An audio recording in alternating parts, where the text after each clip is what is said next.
December 14th. In the Christmas story, how Winston delivered Christmas. You aren't the salmon. All of a sudden, Winston felt himself being picked up gently by his tidy scarf and flung across the street onto the snowy pavement. He landed heavily and rolled across the frozen ground.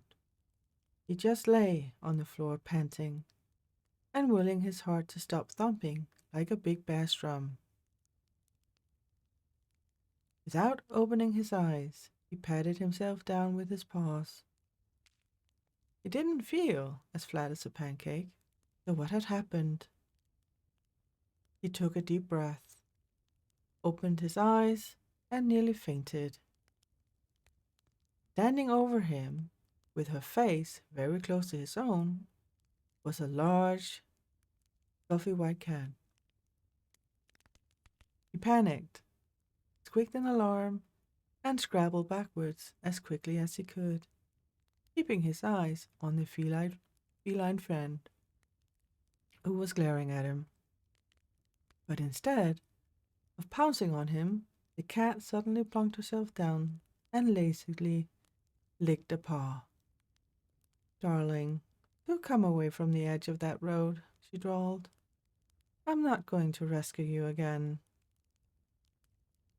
Winston stopped scrabbling and scampered away from the curb, making sure to keep the cat at an escapable distance from him at all times.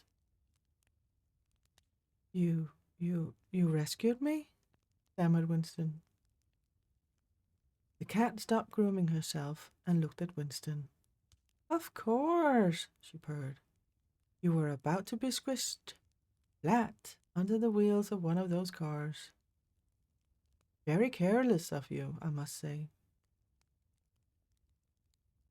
When Winston didn't say anything, she continued. I live in one of the apartments near here. My people are throwing a party this evening.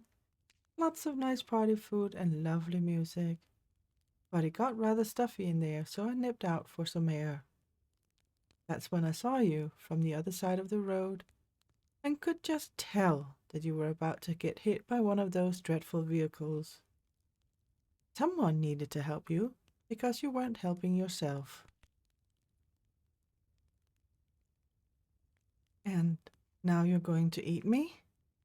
Shrieked Winston in a small and terrified voice. The cat looked mortally offended. Eat you, she cried. Now why on earth would I eat a mouse? Because that's what cats do, isn't it? Said Winston quietly. Eat mice? The cat rolled her eyes. Well, I don't know about that, but this cat certainly doesn't. I've never nibbled mouse in my entire life. For dinner this evening, I had poached salmon, scallops, and a little dollop of caviar.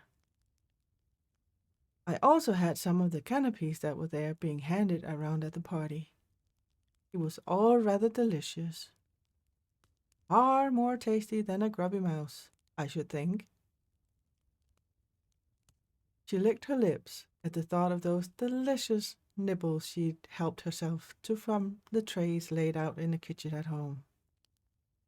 Now, tell me what you were thinking, trying to cross that busy road when you were scarcely much bigger than a walnut. Winston took a few steps closer to the cat, who smiled at him kindly. He was feeling less afraid now. The closer he got to his rescuer, the more he could see that she wasn't pretending. Her eyes twinkled with kindness that seemed absolutely genuine. She had silky, snowy fur and a diamond collar that glinted and gleamed in the light of a nearby lamppost. My name's Prudence, said the cat. Lady Prudence Merriweather Whiskerton the Third, if you want my full title. But most people call me Prue.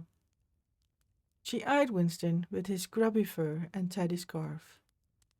And you are? If she'd been wearing spectacles, she would have been looking at him over top of them. Winston shyly introduced himself, and for the second time that evening, he found himself telling his tale about the important mission to deliver the letter to Father Christmas, who apparently was right at this very moment in Fortesque's department store.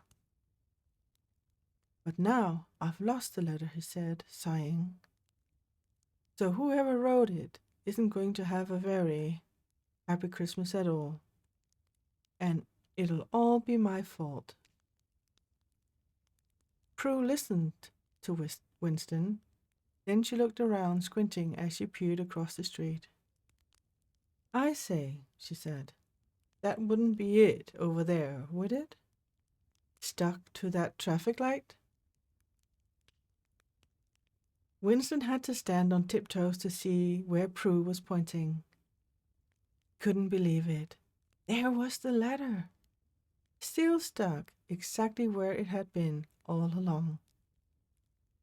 He'd lost sight of it when he was being spun around in circles and almost flattened. The envelope was looking a bit damp and tatty now, and the writing on the front seemed a tiny bit smudged. Yes, that's it, cried Winston excitedly. Prue lowered herself down onto the snow. Come on, she said, slightly bossily. Hop on my back, and we'll go and fetch it. Winston wasn't sure. He hesitated, looking a bit nervous. For goodness sake, you aren't a salmon, so I'm not going to eat you, said Prue. Winston laughed and carefully clambered up on to the shoulders of his strange new friend. Her fur was thick and soft, and Winston sank into it. He felt warm for the first time that evening. Once he was settled, Prue waited for a suitable gap in the traffic before bounding across the street in a few easy pounces. She leaped up and retrieved Winston's letter with her mouth and flung it over her shoulder for her passenger to catch. And now, she said grandly, time for us to deliver it to Fortesque. You know where it is? Asked Winston. Prue laughed. Know it? Why, everything I own comes from there. It's the only place in town my people shop. They had my collar made there by the head jeweler. You'll get there much quicker if I take you. I know where I'm going, and besides, I doubt you can get anywhere quickly with such tiny feet. Winston laughed and held on tight as she elegantly trotted down the street. He couldn't believe that he was riding on the back of a cat. What a strange night it had turned into.